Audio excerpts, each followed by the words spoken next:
Tenemos una interesante entrevista central aquí en Revista Tele 15. Jaime Senior, que es el presidente de la Asociación Nacional de Jóvenes Empresarios de la República Dominicana, está con nosotros.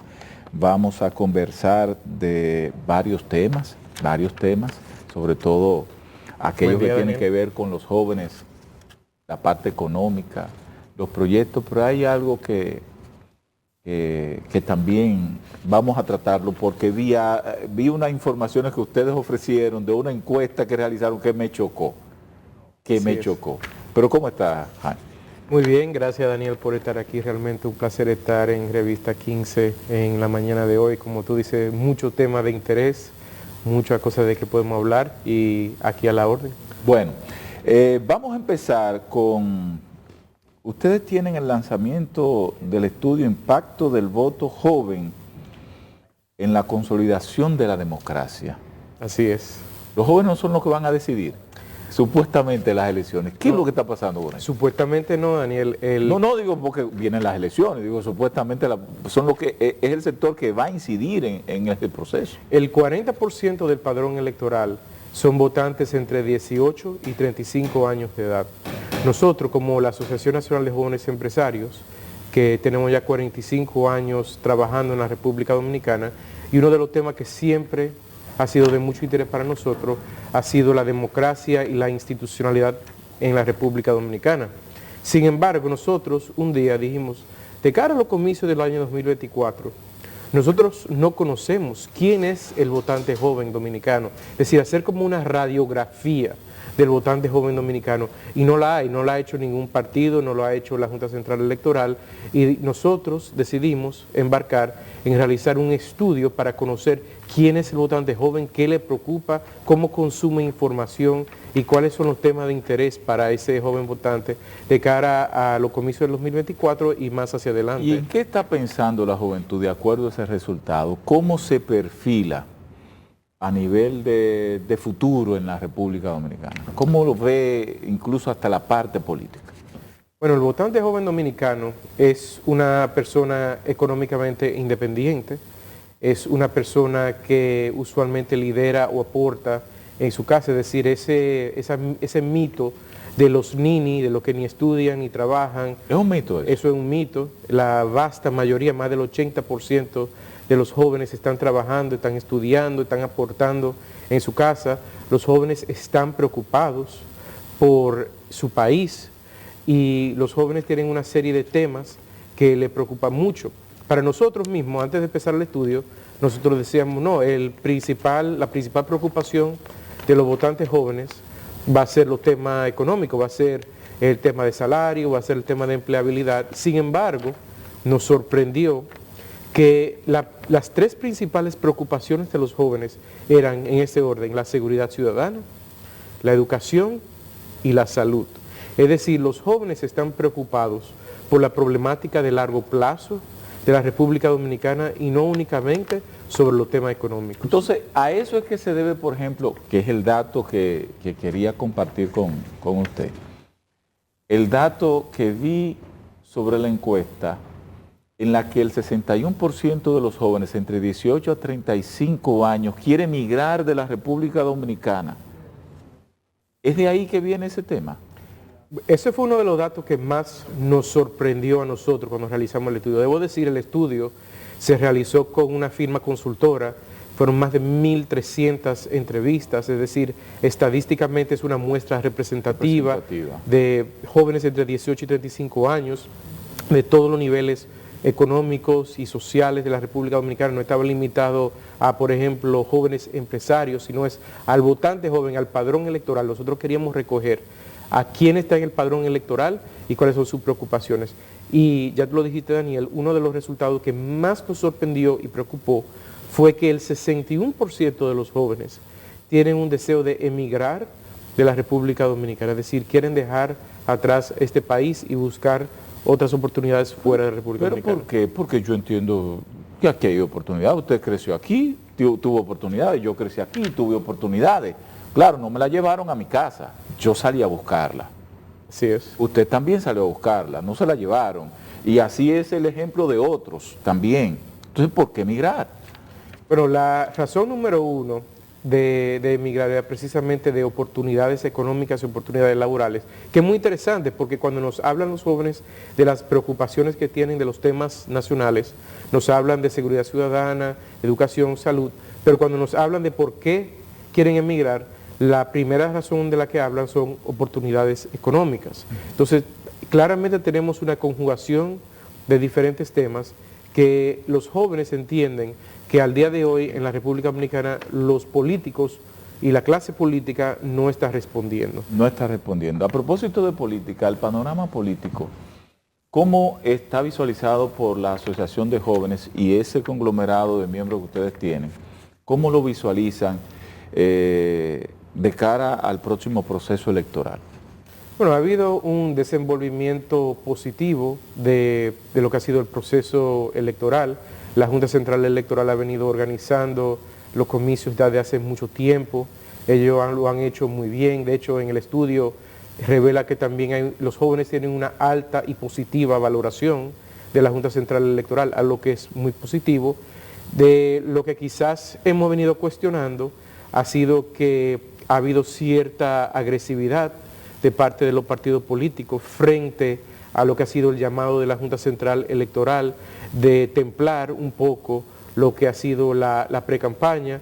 Es difícil porque los partidos y los precandidatos tienen un legítimo derecho de hacer comunicar sus ideas, pero a la vez la Junta Central Electoral correctamente señala que la ley electoral, la ley de régimen electoral, establece tiempos y términos de campañas, y ha sido, nosotros precisamente en el día de hoy, la Junta Central Electoral va a celebrar una reunión con los partidos políticos, de las cuales esperamos que logren un acuerdo, un entendimiento, porque para la democracia dominicana lo que más conviene es que los partidos y la Junta Central Electoral tengan una conciencia conjunta sobre la forma de llevar los procesos electorales. Y todo este proceso de activismo a nivel electoral, ¿ustedes están conformes con la participación de jóvenes? ¿Han visto bien diríamos que el segmento que le han reservado a los jóvenes o que le han permitido los partidos? ¿Se sienten representados con ellos? Bueno, anecdóticamente, porque no se ha hecho ese recuento todavía, pero anecdóticamente vemos que la cantidad de jóvenes que son precandidatos y precandidatas en los diversos partidos parece haber aumentado de manera significativa. Y eso es muy, muy interesante y muy positivo. De hecho, la semana pasada, los diputados precandidatos de la circunscripción 1 del Distrito Nacional del PRM celebraron una especie de debate, algo que fue muy positivo. Los jóvenes en nuestro estudio también valoran los debates electorales de una forma muy positiva. Los debates electorales son una forma muy efectiva y eficiente de comunicar ideas y propuestas. Tenemos entendido que los precandidatos a la circunscripción 1 del Distrito Nacional de Diputados del PLD también van a celebrar un debate la próxima semana también. Es decir, estamos viendo cómo en los partidos políticos esas nuevas formas de hacer política están siendo utilizadas, y a la vez, y a lo que iba a comentar Daniel sobre tu pregunta sobre la juventud, en ese debate de diputados o precandidatos a diputados del PRM, prácticamente todos, por no decir todos, eran jóvenes. Entonces ahí vemos que los partidos están respondiendo a las necesidades y dándole oportunidades a los jóvenes para presentar propuestas, algo que es muy positivo. Sí, es verdad, como que la mayoría ha presentado por primera vez una candidatura o quizás su segunda ocasión aspirando a un puesto, pero no pasan de ahí.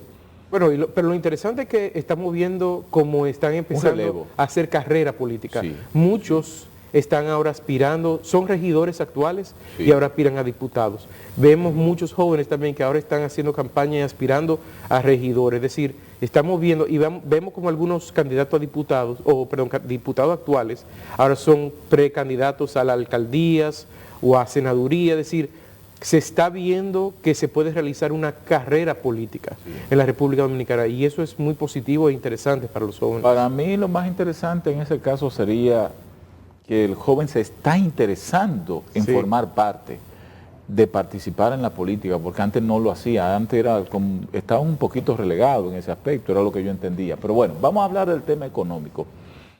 Las proyecciones económicas para la República Dominicana no son las más halagüeñas.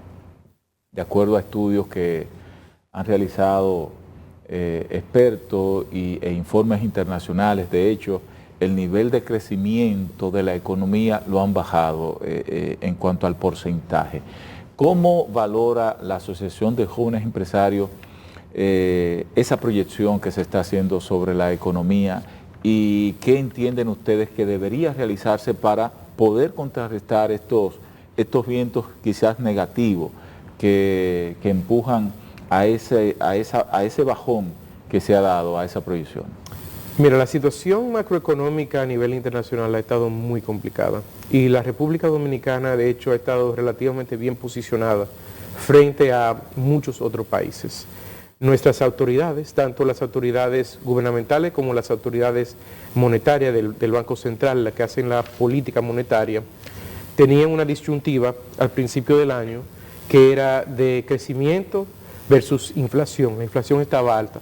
Hay pocas cosas más dañinas a largo plazo a una economía que la inflación. Y en ese momento se tomó el camino correcto de aumentar la tasa de interés y tomar medidas restrictivas para que bajara la inflación. Y hemos visto que la inflación ha bajado de manera significativa. Entonces, lo que se ha venido viendo en los últimos meses ha sido una reducción en la tasa de política monetaria, es decir, una tasa de interés del Banco Central. De hecho, la semana pasada el Banco Central volvió a reducir la tasa de política monetaria a 25 puntos base. También hubo una liberación de encaje legal hace aproximadamente 2 meses para estimular la economía. Es decir, se han estado tomando las medidas para estimular la economía luego de haber tomado medidas para bajar la inflación, algo que era completamente necesario.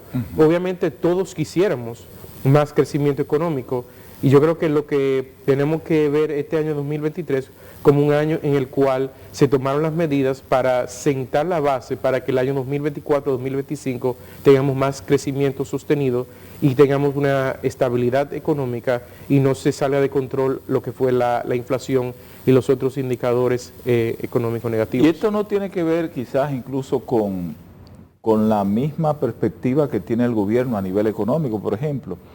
Hay economistas que hablan de que el gobierno debió estar invirtiendo un 5% en inversión pública, debió destinar un 5% del PIB a inversión pública, pero apenas está destinando cerca de un 2%, no llega a un 2%. ¿No tendría eso que ver con ese rezago? Mira, Daniel, ahí lo que tú estás diciendo indirectamente, el tema es que el gobierno, y esto lo ha dicho el empresariado en sentido general, hay un consenso a nivel nacional, el gobierno de la República Dominicana no capta suficientes recursos. El presidente lo dijo en su primera entrevista semanal, programa semanal que estaba haciendo la semana pasada. Le hablaba de que aproximadamente el 14% del Producto Interno Bruto es captado como recursos públicos, mientras que el gasto público supera el 16%. Tenemos una brecha estructural de más de 2%. 14% es muy poco. Entonces está diciendo, bueno, ¿quieren entonces los empresarios aumentar los impuestos?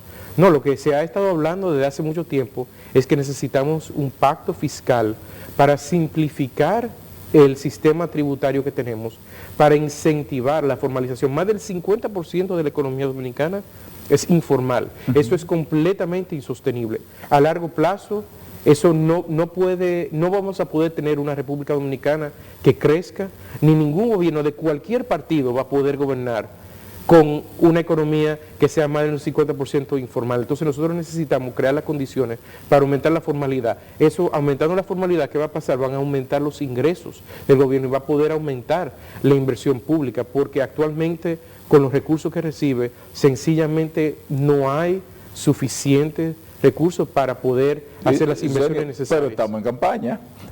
Yo no he visto la primera reforma tributaria en campaña.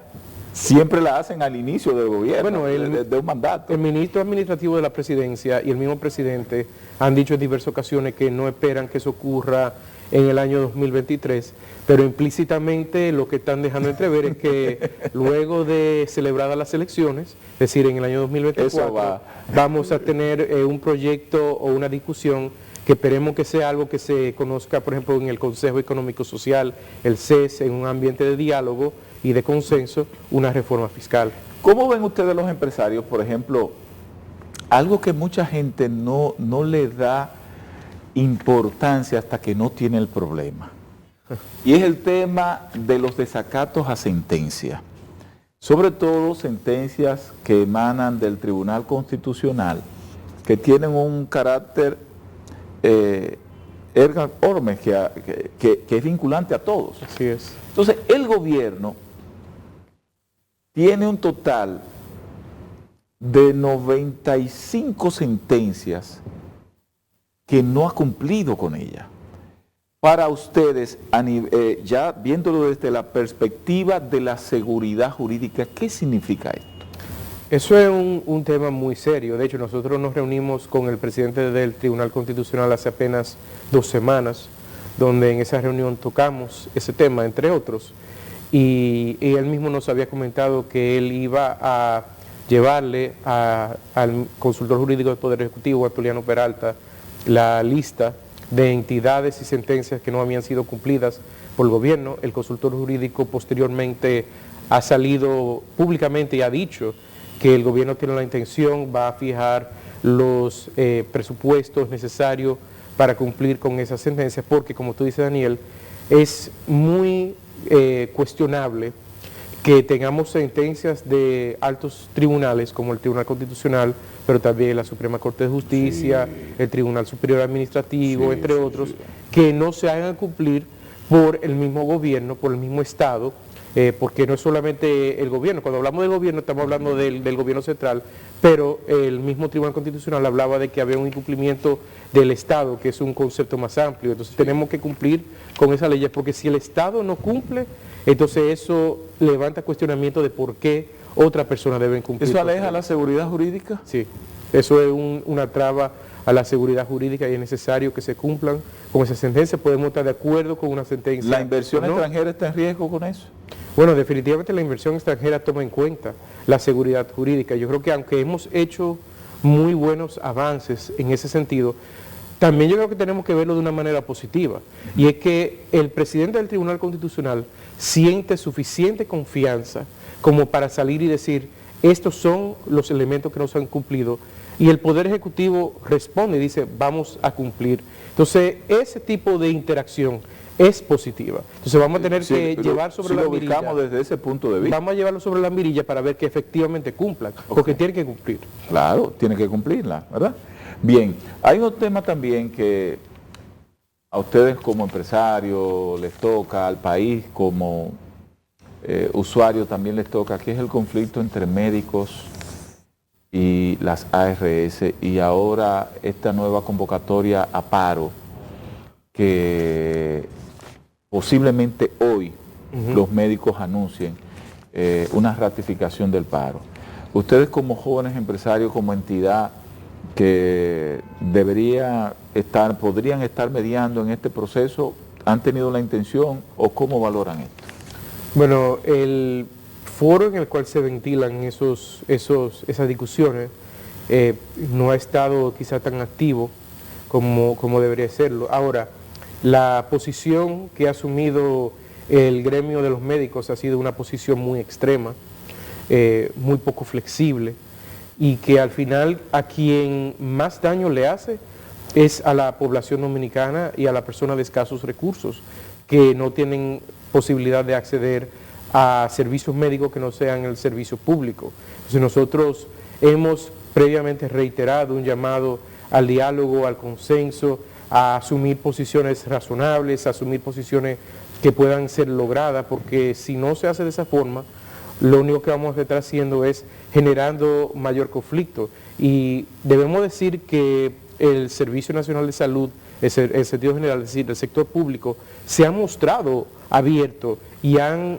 hecho propuestas de aumentos y demás, pero las demandas de los médicos han sido quizás un poco desmedidas relativa proporcionalmente a lo que se puede lograr, lo que comentábamos ahorita, Daniel, sobre el tema de los recursos que tiene el gobierno, el Estado. Entonces, si no cuentan con esos recursos, ¿cómo se lo pueden asignar? Oye, todos nosotros quisiéramos que a un médico se le pague 150,000 pesos mensuales, por lo menos. Claro que sí, eso es lo que merecen.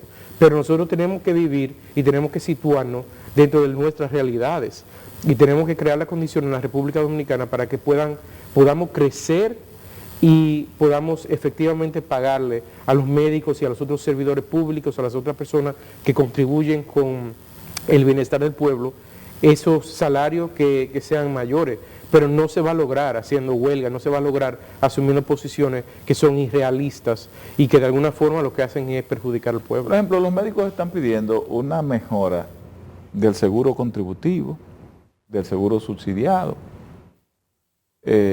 Vamos a suponer que pidan 10 puntos, pero si de 10 se puede manejar 6, 7, miren, hasta aquí es que podemos.